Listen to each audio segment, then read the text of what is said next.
나는 전능하신 아버지 하나님, 천지의 창조주를 믿습니다. 나는 그의 유일하신 아들, 우리 주 예수 그리스도를 믿습니다. 그는 성령으로 잉태되어 동정녀 마리에게서 나시고 본디오 빌라도에게 고난을 받아 십자가에 못 박혀 죽으시고 장사된 지 사흘 만에 죽은 자 가운데서 다시 살아나셨으며 하늘에 오르시어 전능하신 아버지 하나님 우편 앉아 계시다가 거기로부터 살아있는 자와 죽은 자를 심판하러 오십니다. 나는 성령을 믿으며 거룩한 공교회와 성도의 교제와 죄를 용서받는 것과 몸의 부활과 영생을 믿습니다. 아멘.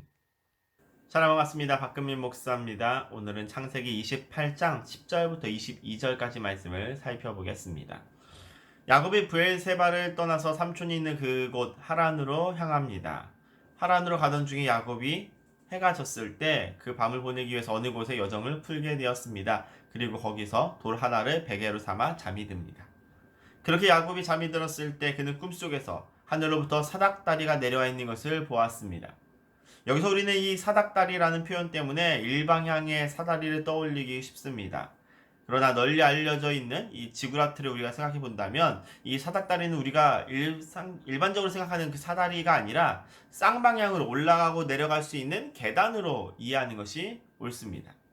그렇게 야곱이 천상과 지상을 오가는 천사들의 분주한 모습을 보고 있었는데 바로 그때 하나님께서 야곱에게 이렇게 말씀하십니다. 본문의 말씀 13절입니다. 함께 읽겠습니다. 또 본즉 여호와께서 그 위에 서서 이르시되 나는 여호와니 너의 조부 아브라함의 하나님이요 이삭의 하나님이라. 내가 누워있는 땅을 내가 너와 내 자손에게 주리니.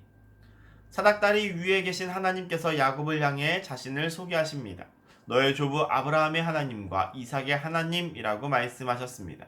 그리고 여기서 우리는 너의 조부 아브라함의 하나님이라고 하는 이 말에 주목해 봅니다. 하나님이 어떤 분이십니까? 그분은 아브라함을 택하셔서 가나안 땅으로 인도해 내신 분입니다. 그와 언약을 맺으시고 놀라운 약속을 주신 분입니다. 그분은 조부인 아브라함에게 나타나셨고 이제 야곱의 아버지인 이삭에게 나타나셨으며 이제는 야곱에게 나타나시는 하나님이십니다.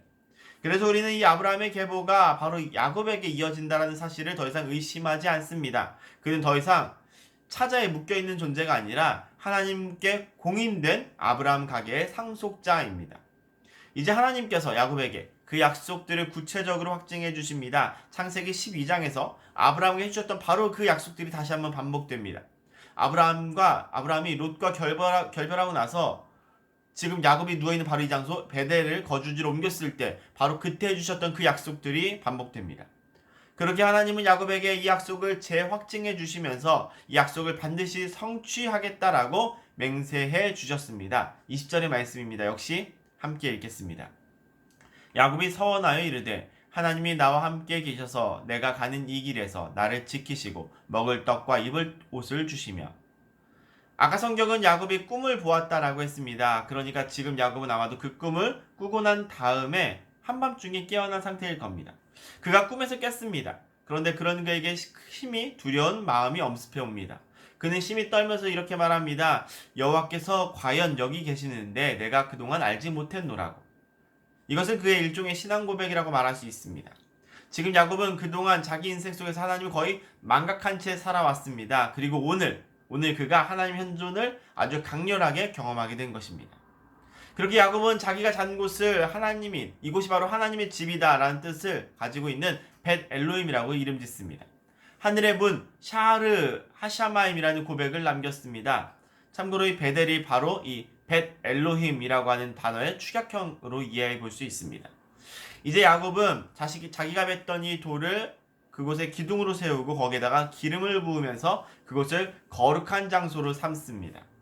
그래서인지 성경에서 이 베델이라는 장소가 나올 때는 이 장소가 부정적일 때도 있고 긍정적일 때도 있지만 어쨌든 항상 가나안의 종교적인 중심지로 역할을 하는 것을 우리가 보게 됩니다. 사랑하는 화랑교회 성도 여러분, 하나님의 현존은 우리 역시 경험하기를 원합니다.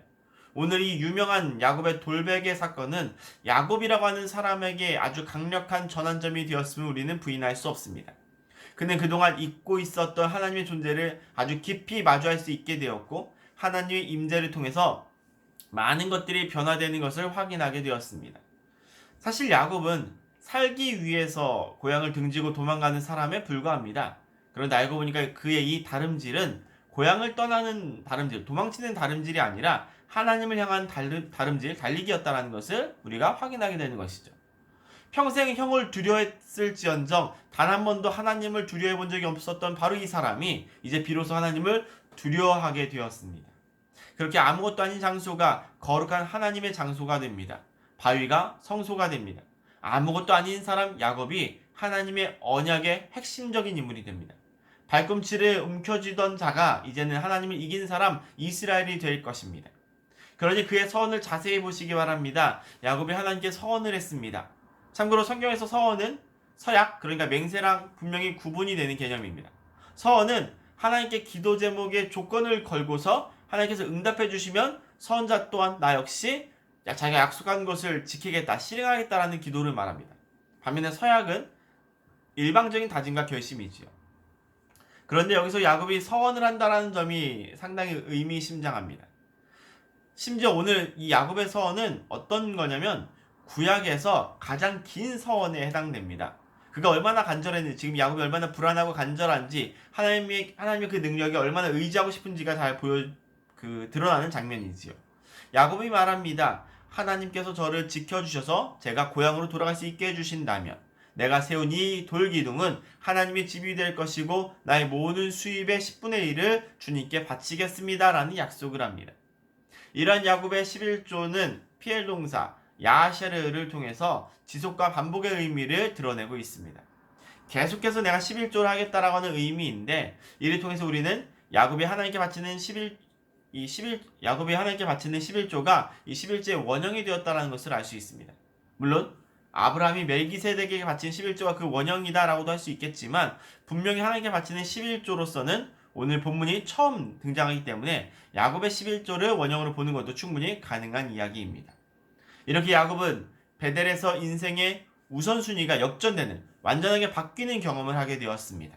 그리고 이제 새로운 곳에서 새로운 경험을 통해 그는 이스라엘을 위한 연단의 시간을 경험하게 될 것입니다. 사랑하는 화랑교회 성도 여러분, 하나님의 강력한 임재를, 그분의 현현을 함께 경험해 보기를 소망해 봅니다. 그리고 이를 통해서 우리들 또한 아무것도 아닌 자에서, 아무것도 아니던 사람에서 주님의 역사의 한 축을 감당할 수 있는 그 은혜를 누리게 되기를 주님의 이름으로 간절히 축원합니다. 함께 기도하겠습니다. 우리의 주인이 되어주시는 주님, 주님을 만나는 경험을 누리게 하여 주옵소서. 주님을 통해서 인생의 우선순위가 바르게 세워지고 주님을 중심으로 두는 삶을 살게 하여 주옵소서.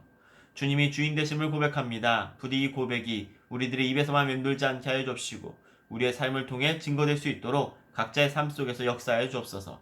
우리 주 예수 그리스도의 이름으로 기도합니다. 아멘.